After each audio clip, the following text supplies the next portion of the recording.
खबर मैनपुरी से है, जहां मैथिली ब्राह्मण सभा के अध्यक्ष बृजमोहन शर्मा के पुत्र रवि शर्मा की बीते 4 माह पूर्व गोली मारकर हत्या कर दी गई थी, जिसमें मैनपुरी से सांसद डिंपल यादव ने परिवार को सांत्वना देते हुए उनकी मदद का आश्वासन दिया था। वहीं राष्ट्रीय अध्यक्ष अखिलेश यादव के निर्देश पर 2 लाख रुपयों की परिवार को आर्थिक सहायता की गई। यह आर्थिक सहायता पूर्व मंत्री रामाश्रय विश्वकर्मा ने उनके आवास पर पहुंचकर मृतक की पत्नी को चेक के द्वारा सौंपा है। इस अवसर पर सपा पूर्व मंत्री रामाश्रय विश्वकर्मा ने मीडिया से रूबरू हुए। उन्होंने महाकुंभ 2027 के चुनाव के अलावा ईवीएम को लेकर भाजपा सरकार पर व चुनाव आयोग पर जमकर निशाना साधा। क्या कुछ कहा उन्होंने मीडिया से बातचीत करते हुए, सुनिए। सवाल उठते हैं। हालांकि अमेरिका के राष्ट्रपति ने भी ये कहा है कि ईवीएम से चुनाव नहीं होना चाहिए। क्या कहेंगे सर, क्या ईवीएम इस पर तो हमारी पार्टी के राष्ट्रीय अध्यक्ष जी ने इस पर बहुत बोल दिया है। पार्टी के हम लोग समय समय बोलते रहे हैं। हमारी शुरू से ही पार्टी की मांग रही कि बैलेट पेपर पर चुनाव हो।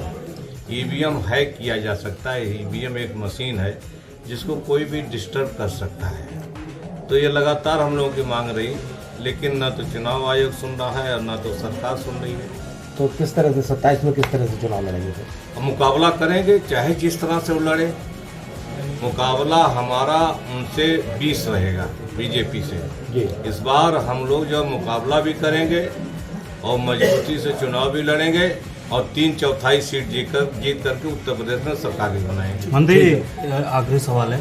कुंभ को लेकर जिस तरीके से लोग सवाल उठा रहे थे, उसको लेकर खुद मुख्यमंत्री ने कहा जिसको जो नजर आ रहा है, गिद्ध हों और कौवे हों, उनको वही नजर आता है जो जैसे मरने के बाद लोगों को शिकार नजर आता है।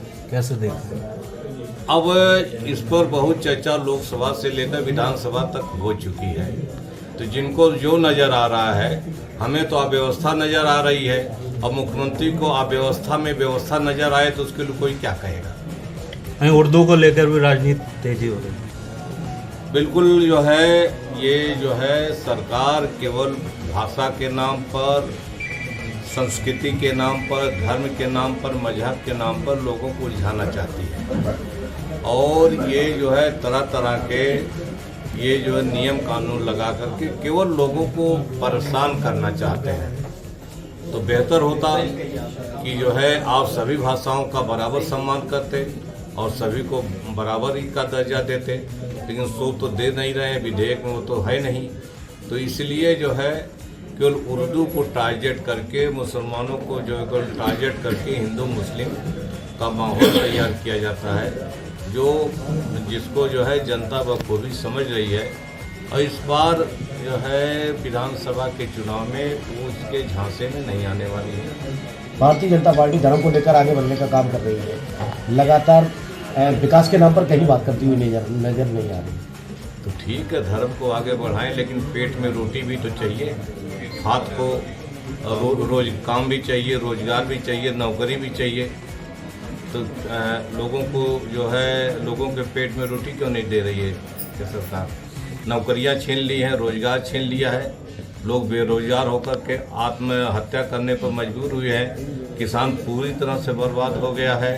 गरीबी लगातार बढ़ रही है। देश की पूंजी केवल चंद पूंजीपतियों के हाथ में सिमटती जा रही है। गरीब गरीब होता जा रहा है, अमीर अमीर होता जा रहा है। इस खाई को कौन पाटेगा? धर्म के साथ साथ जब तक अमीरी गरीबी की पाइप जो है खाई नहीं पटेगी, महंगाई कम नहीं होगी और सबको बराबर सुविधा नहीं मिलेगा, तो धर्म को बढ़ाने से जो है फिर कोई मतलब नहीं। ठीक है सर।